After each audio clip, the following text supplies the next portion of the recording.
Hello, everyone, and welcome to another beautiful and stunning episode. I say that for emphasis of Live from the Blue Seats. Hello, everyone. My name is producer JL, and joined with me here today is the man, the myth, the legend, Mr. Dave Shapiro, joining us here. He is the headmaster of this website and also the guy that likes to yell at me when things go wrong. Dave, how you doing?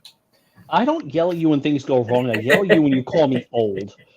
And I am definitely not a myth, and I'm definitely not a legend. All right, those things are by far no. Homer Simpson is the man, the myth, the legend. I am that not. Is true. I am one of those things. Well, I did not call you old, and that is for obvious reasons. Not yet. I too am also old. Yeah, but you actually watched some of these West Coast games, whereas I was like, you know what? I'm not even going to bother trying. The only game I could have watched was one of the games started at 8:30. I think it was the Sunday Anaheim game. Ducks game. Yeah, and I was too busy. Sunday night. Yeah, and I was too busy throwing up with food poisoning. That was fun. Well, we hope that you're feeling better, and that is a perfect segue into what we're going to first talk about. We're not going to get too much into detail on it, but obviously we do have to touch it, is the Rangers' kind of not great, but not the worst road trip. You know, they could have lost all 4 games, but they obviously didn't do as well as we thought they would. So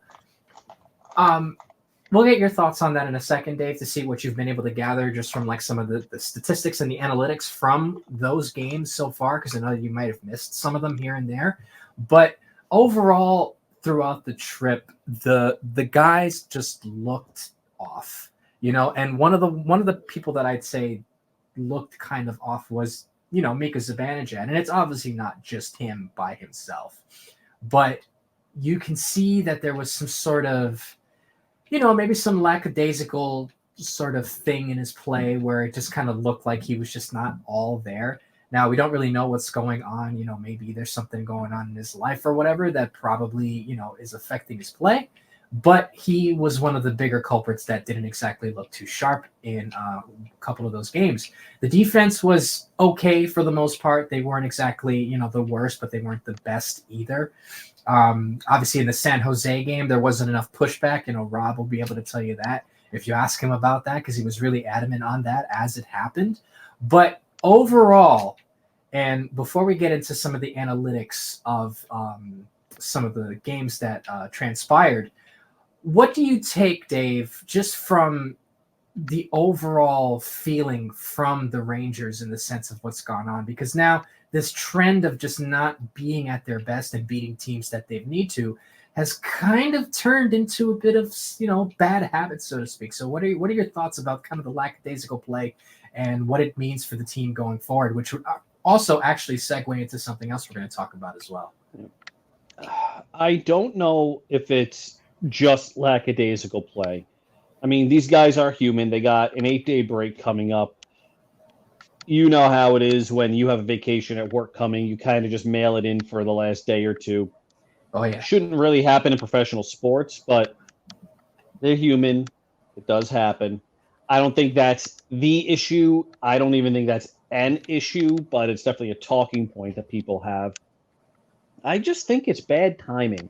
I mean, you have finally Kakko returning to the lineup, and Rob Luker put up a chart that basically, as soon as he came back, the line with Kreider and Zibanejad actually started producing a lot more chances, but the finishing still hasn't been there. And they did. I think they scored twice on that trip, twice in 4 games, something like that. Yeah. And, you know, you want more out of your top line. It's 1,000% accurate. You want more. People saying that they need more goals out of that line are 1,000% right. But the conversely, Kakko makes that line a net positive on the ice just based off of his defensive zone play and his neutral zone play and his forechecking and his board work that allows Kreider to do his thing in front of the net and gives Zibanejad space. Shooting is such a weird beast that people that hate Kako will say, "Oh, it's because Kako can't finish," ignoring the fact that Zibanejad and Kreider are the finishers on that line. Right. And people that are absolute Kako apologists will say, "Well, it's on Zibanejad and Kreider to finish. Kako just kind of does the dirty work like Jesper Foss." Like we were talking, I think this was last week when we were talking about how you can't have it both ways, saying Jesper Foss is a top 6 player, but Kako isn't. It's and then there's shooting, which can be wildly subject to variance. I mean, Right. a post here or there, an amazing save, a goalie just having a good day, your stick breaking on a shot. All of that plays into this. And then you have the fact that the Rangers, for quite some time, have more or less been carried by their power play. Right. And power play scoring recently, I think Megan Shaka put, I don't know how to pronounce her last name. It's Chaika? Shaka. It wasn't Chaka the way I thought it would be. It was something else. But she put out a chart, and basically, since Christmas, the Rangers went from being top 10 in every major statistical category to bottom 10 in every major. Oh my God, I can't talk. They went from top 10 in every major statistical category to bottom 10 in every major statistical category. And that's about a month of play. What is that? 15 games roughly? Just about. So it could be that the simplest answer is the right answer, and it's just a fucking slump. And that's all it is. There are a lot of factors that may contribute to the slump, but it is a slump. And I think, I forgot who said this, but Vegas went through a huge slump like this last year. They lost like 8 in a row or something. I think they went and then they won the Stanley Cup. I think. Right.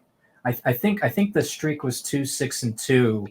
And then they ended up winning the cup. So now it gets to the point where is this just a slump like you're saying, or are there fundamental issues with this club? My personal opinion, I don't exactly think it's as bad as it seems. I think a lot of it really falls on the players itself to, kind of get the groove going a little bit. It seems like the coaching staff has given them every opportunity to succeed. It's evident with putting Kako on line one and, basically keeping the D pairs the same because they're really not the problem. And obviously now we saw, Laviolette, change a couple things around when it comes to some of the defense. But overall, I think it's just kind of it's strange because what's the adage is that the team, they're not as good as they are, but you're never as good as your best and you're never as bad as your worst. So yes. I think when you put 2 and 2 together, it just kind of, it's just a very crappy sort of timing of events. I'm not buying into the whole, everything's falling apart and, this is what they, deserve. It's just like people just want to be negative, but I definitely. Who's saying this is what they deserve? Who the hell is saying shit like that? Oh, you go on the inner depths of X. You see it, Okay.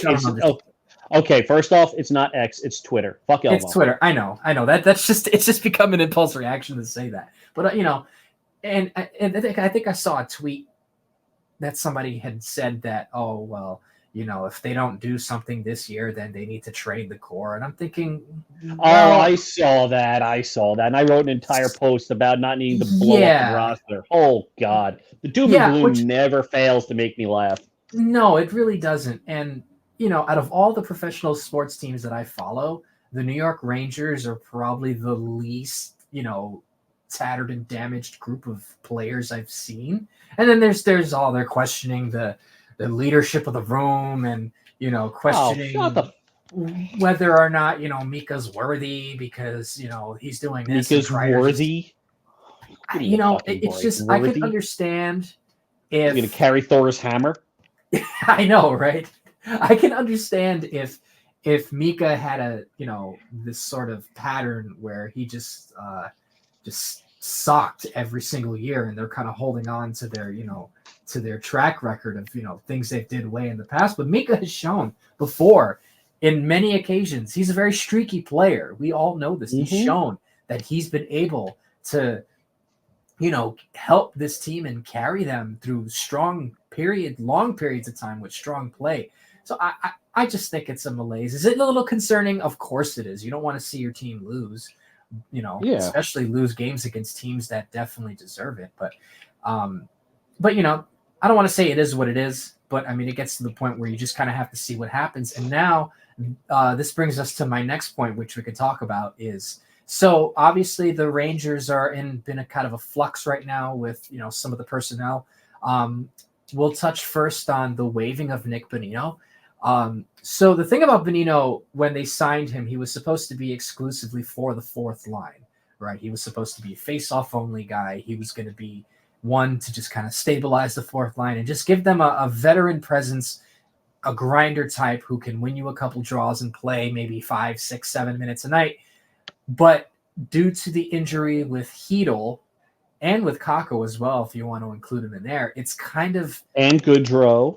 Goudreau lost half his jaw, basically. Yeah, we still don't know what piece of his jaw he spit out of his mouth, by the way. To this day, I'm still trying to figure that out. But, good on him for actually, trying to play through it, which I give him a lot of credit for. So with all those injuries said and done, you basically have kind of an imperfect roster, and you're putting Nick Bonino in a spot, or as Jack Edwards affectionately likes to call him, Nick Bolino. So obviously the results you watch way too many away team broadcasts, dude. Yeah, that's true. I tend to dabble too much when I make those videos, and I kind of get caught up in them. But, now that Bonino was elevated and he was given more of a role in terms of like a third line, forecheck kind of role, you kind of see the deficiencies in his game. Obviously, he's a bit older in terms of hockey age, and you can see how other teams tend to expose his lack of offensive ability. So the Rangers, the day that we're recording this, have decided to put him on waivers. That doesn't mean he's going to be gone forever unless a team claims him, but that just means that he won't be a consistent option going forward unless there is some sort of roster crunch. Now, I'll press this to you, Dave. Give me your thoughts on just Bonino as a player in general, what this means for the team, and how the Rangers are going to, I guess, adjust moving forward with essentially losing your fourth line center. So you said about Bonino on the ice, you hit the nail on the head. The dude was playing well out of his elements. He still has a fantastic hockey mind, and in the right system and in the right situation, he can still be a decent fourth liner. I don't think he'd be an effective fourth liner, but decent. Somebody you can plug in every other game. I don't think the Rangers planned on having him play 82 games this year. It's unfortunate. Dude is a great presence in the locker room from everything we've heard. But I want to point out some of the things that I think are going overlooked as part of this, because it's easy to get focused on Bonino himself. This is the first time since John Tortorella that the Rangers have cut a veteran player who just could not cut it anymore. How often have we thought that Brodzinski would be the guy coming out of the lineup, or Pitlick, despite Pitlick outperforming Bonino, even if it's a different position? Right. There were so many people thinking, okay, Bonino's going to stay in the lineup. They're going to run Goudreau as a 3C, and we're going to see the same shit we saw under AV, under Quinn, under Gallant, et cetera, et cetera. And lo and behold, Peter Laviolette has this team's pulse. He knows what's going on. Right. And I think a move like this, while personally will upset some players at a personal level, everybody's friends in the locker, for the most part, everybody's friends in the locker room. Mm-hmm. Nobody wants to see one of their guys go to the AHL, even if he's not going to take a pay cut in the AHL.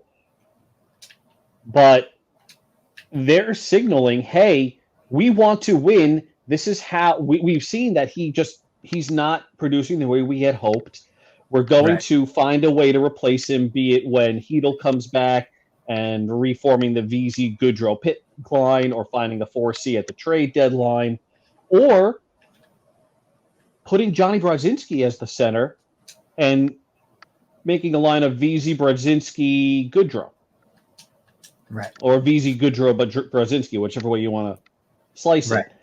Now, there are two things that the Rangers have done in that one move that we haven't seen in a while: cutting a veteran and giving the roster spot to somebody who was far more deserving, even if they weren't really on anybody's radar to start the season. Right. And I think that's a big positive. No, 100%. I definitely agree with that. And the big point that you mentioned is that Laviolette has the pulse of this team, and it's been quite some time that we've seen a Ranger coach actually understand his room well enough where it's not just dictated by the players. And I think ultimately, at the end of the day, that's what good teams have, is basically having their coach understand the room, but also allowing the players to kind of do their own thing. It's like a really healthy mix in between. And, it does suck for Bonino because, like you said, he was a good locker room guy. The players seem to like him. If everything he's going to be back, by the way. No. He's going to be back. No, 100%.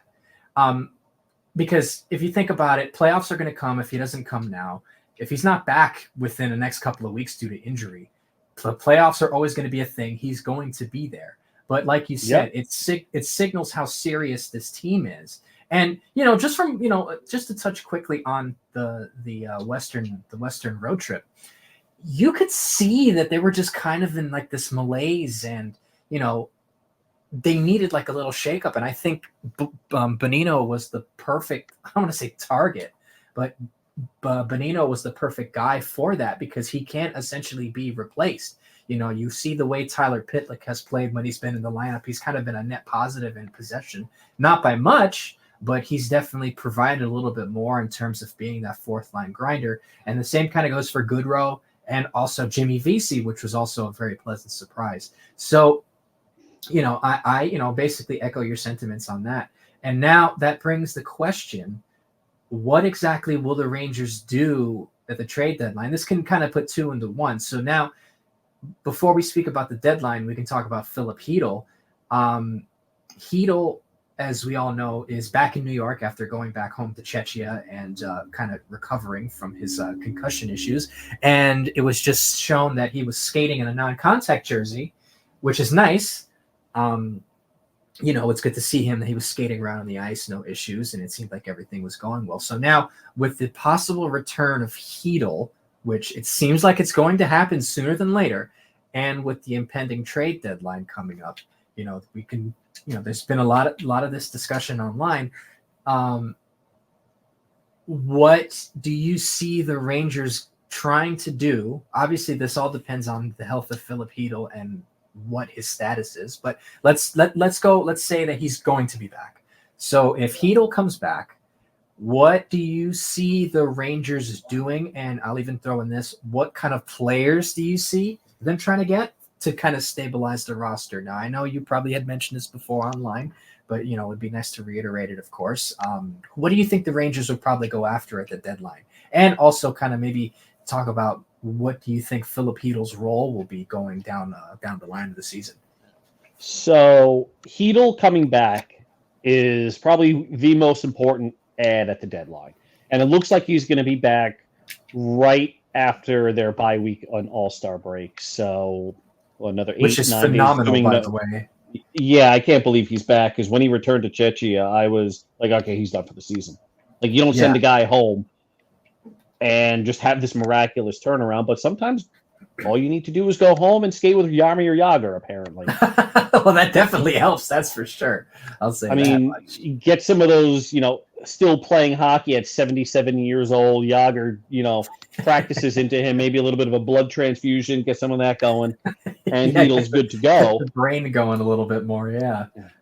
But you throw Chytil into the lineup, and now, and all due respect to Johnny Brodzinski, who has earned the 13 forward role on the team, Chytil is a far better player than Brodzinski on the third line. And with the recent line changes, you're looking at a third line of Chytil,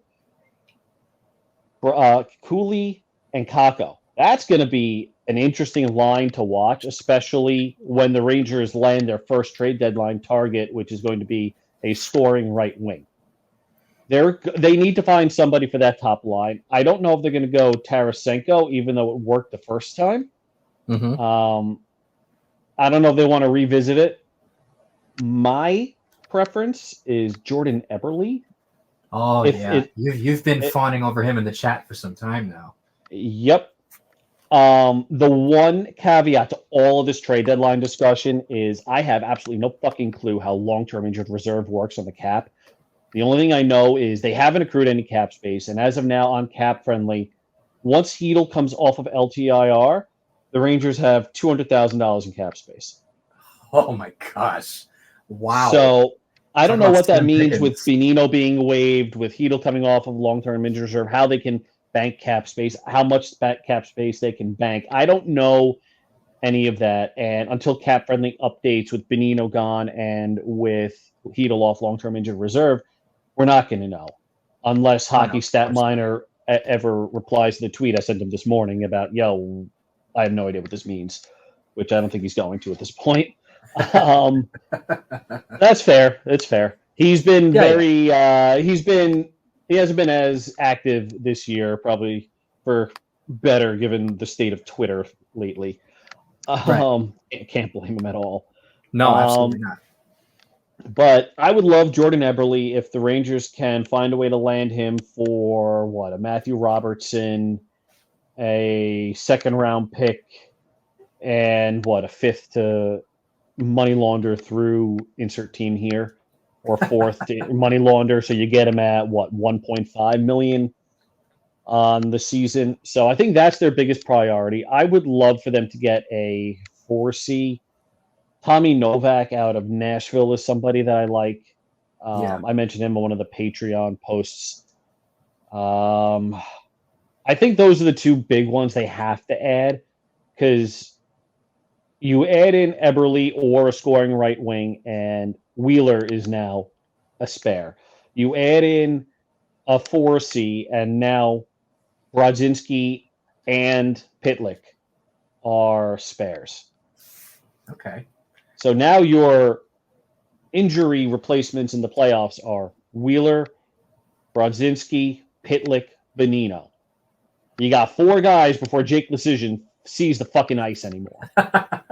Well, I'm so sick and tired of seeing Jake Lecision called up. Holy shit.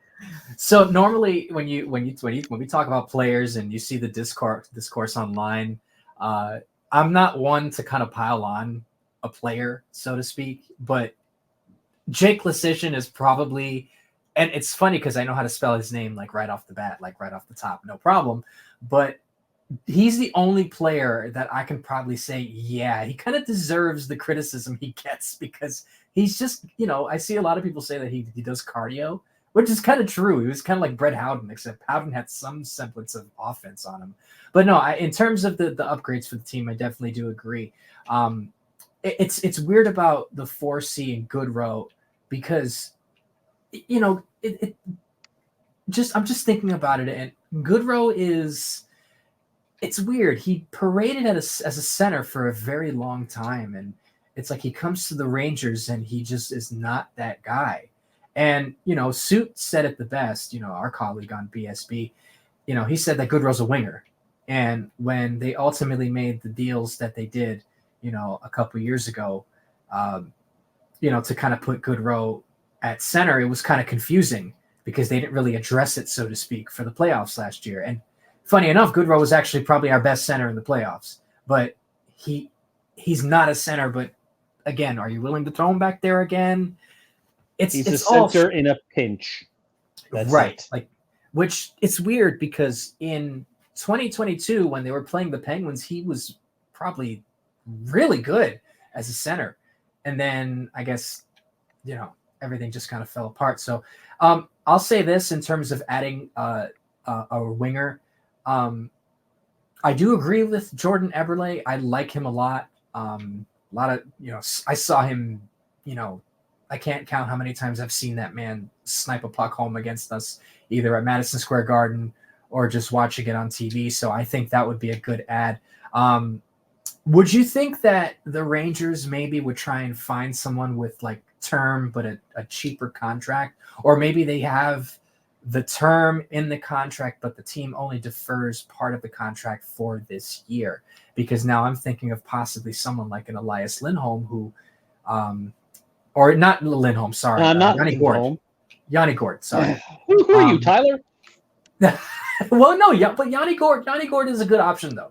No, But, Gord is a good option, but he's got that extra year on his contract. That's the thing. So, do you take that risk? Yes or no? So,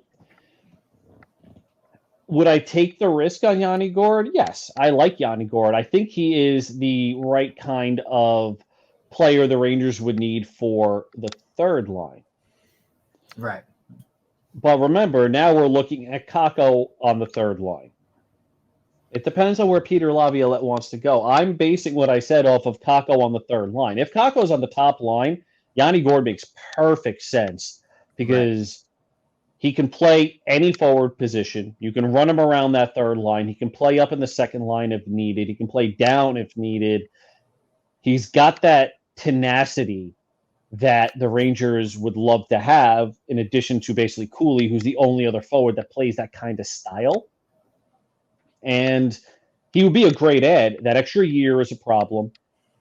And the role is the problem.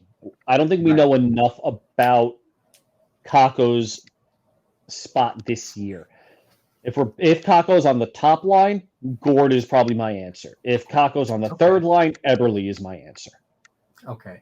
So now, and then if the Rangers acquire Gord, you know for a fact Barclay Goodrow's gone next year. Oh no, 100%.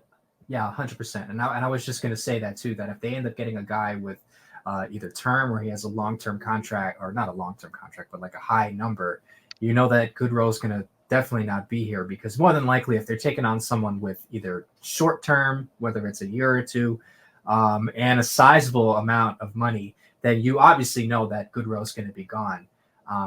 So there's that. Now, one more thing before we wrap up. Not too much of a long podcast this week. We'll be releasing this the day of the Vegas game, so just a couple things. First and foremost, so now, obviously we know the Rangers are going to make the playoffs. So who do you see in terms of reinforcements? Do you see the Rangers calling up, that's sort of like the Black Aces, so to speak? Ooh, all right. So we're going to operate under the assumption that the Rangers post-deadline carry Brodzinski and Wheeler. Mm-hmm. Oh, God, no, that doesn't work. Oh, wait, Bonino's gone. That's 12. Chytil back. That's 13 again. I'm looking at cap friendly right now. So if the Rangers acquire two forwards, they have to essentially send down at least one to stay under the roster size limit. No one's claiming Brodzinski, and I can't even say that with certainty anymore because Brodzinski has played somewhat well. Oh, I think he'd be serviceable somewhere. Yeah. I think someone would take a flyer on him, especially a team that's out in the playoffs. I think so. Yeah, but he's 30 years old, so that's the thing for me is he's 30. Pitlick's 32. Bonino probably won't get claimed. Wheeler, if the Rangers keep him out of the lineup with whatever acquisition, Bonino's on waivers, so that's Wheeler, Pitlick, Brodzinski. And if you add in basically Chytil and two forwards, two of those guys need to be waived. Let's assume everybody clears. That was a whole lot of gibberish to say. Let's just assume everybody fucking clears. Good God. I'm sorry for anybody that just listened through whatever the fuck I just said. Well, I probably haven't been any better tonight, so. We're going to assume everybody clears waivers. Bonino will be back up. Wheeler, Pitlick, Brodzinski. Those are your four key Black Aces. I think the Rangers might call up. No, Hartford's in the playoff hunt, so there may not be many Black Aces from Hartford other than Bonino, because Hartford's a good team. Right. Maybe they actually try to send Brodzinski back down because he was on a 2 point per game pace, basically. before the Rangers called him up. On defense, Ben Harper's out for the year. No. Zach Jones, maybe they get a seventh defenseman. I was just going to say that. We forgot to mention Zach Jones.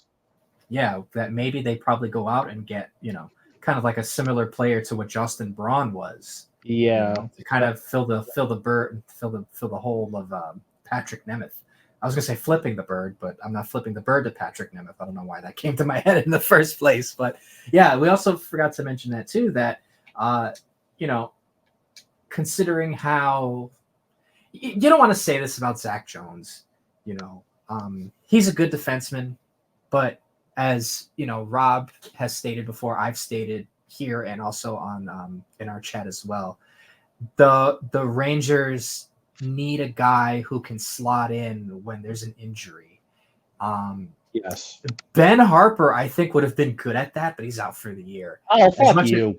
Ben Harper is not an NHL player. Well, if you need him in a pinch, and he kind of, was able to fill the role a little bit better than Zach Jones would in a pinch. And I said in a pinch. I'm not saying that he's a permanent solution. I just said in a pinch. So all right. And plus, listen, I'm crazy. I was born at night. I wasn't born last night. So, but that is an interesting quote. Well, I mean, you can also say I was born in the day. I wasn't born yesterday. So, so outside of that and my lame comments, I think Othman, I'd say if Hartford gets eliminated early, which, fingers crossed they actually win the Calder, I think Othman would be an option, kind of just have him around the team during the playoffs, see what he's needed. I'd also say, and this is kind of a long shot, Artem Anisimov. He's not on an NHL contract. They can always still do it. They can, yes. So. They can. No, it has to be before the trade deadline. Before the trade deadline, okay. So why not? Yes. Hey, but... how is he doing, actually? Let's check out his stats. I moved my microphone to go type it. I realized I was still talking. Let's check out his stats. I'm actually intrigued by this. I'm typing with one hand while I hold my mic, so give me a little bit of time. Ladies and gentlemen, it's Dave. He has a goal and an assist in 8 games. I'm ignoring your little quip. Last year with Lehigh Valley, he put up 36 points, 19 goals in 55 games. If he's on an NHL contract, that's not a bad idea. I like it. It's really not. But again, I want to make sure that we're clear. Not so much for you, JL. Anisimov is on an AHL only contract as of the AHL. Yes, 9:16 p.m. Thursday evening. Yes, only AHL contract. So they would have to sign him to a contract in order for him to come back to the NHL if needed, or even just to have him as a placeholder for a possible black ace. But them's the breaks, I guess. That's what the people say. Is that what the kids say nowadays? But I don't know. I'm getting up there. Yeah. Just adding one other thing to that. I wonder if the Rangers signed him or the Wolfpack signed him because Johnny Brodzinski's not going back to the AHL this season. Just that's food for thought. Point. No, that's actually a fair point because if the Rangers wanted to get rid of him, they would have gotten rid of him by now. Yes. I think so. And I think that he's definitely left an impression on Laviolette in the sense that, because with Gallant, it was different. He didn't really care, but Laviolette loves those types of players. And this is my last point about Brodzinski before we finish, is I can see why he's very fast and he's got one heck of a shot, but it's kind of like you can tell there's something missing. And if I'm wrong on that, please let me know. But I like Brodzinski a lot. I think he's a superb spare player, fourth line player, third line in a pinch kind of guy. But he has such a good shot that it annoys me a little bit that it's not being utilized a lot more. Maybe that's just me. I might be wrong. I tend to forget whether he's on the second power play unit or not. But I think that would be a good option for him on this team. But, Again, what do I know? I like the idea. No, I like that idea. I don't watch Hartford enough. We would need like Will to chime in on that one. But hey, stranger things have happened. I mean, Chris This is Kreider true. joined the Rangers for the playoffs after finishing up college at BC. So, and then, you know, he's been here ever since. What are we at? Right. 13, 14 years now, Chris Goodness Kreider. gracious. So, I mean, stranger things have happened. The Rangers Right. once traded for Peter Holland. You know, I liked him. I did. I liked Peter Holland. I thought he was serviceable. You know, I feel like a lot of the lower end guys get a lot of hate. I liked Peter Holland. I really did like Aaron Asham too. Now I'm going. Aaron Asham was Aaron Asham and Dan Carcillo were the two best fourth liners the Rangers acquired in that era. Both were I net agree. positives on the ice. They towed the line perfectly. They knew exactly what their roles were, and Dan Carcillo scored twice in Game 7 against the. That's right. Not twice in Game 7. Sorry, he scored twice against the Flyers. Against the Flyers, he scored one in Game 7. Flipped them off. Yes, and then and he had the beautiful the tap-in goal off of Zook's blind spinorama backhand centering pass. Oh, God, that pass was amazing. I know. Oh, gosh. I watched those highlights, and I'm just thinking, man, I love Zuccarello. Actually, Zuccarello might be an option for the Rangers to pick up. Not at that contract. That's true, but isn't... Hold up, let me pull that up. I don't know if... Actually, the Wild are selling, right? That's a Didn't good the Wild just trade somebody to Pittsburgh? Will Butcher, I think. Yeah, Will Butcher, and they also dealt Kalen Addison to to San Jose. Oh, that's weird. Zook has, trade clauses don't really matter. $6 million this year, 4.125 the next 2 years. He's 36 years old. You're requiring a 35+ contract. I love Matt Zuccarello. This is a hard pass for me. Never mind. I was under the initial assumption that Zuccarello was on an expiring deal, or at least a deal that was expiring the following season. I wasn't really aware. You know what? Tied up that way, actually.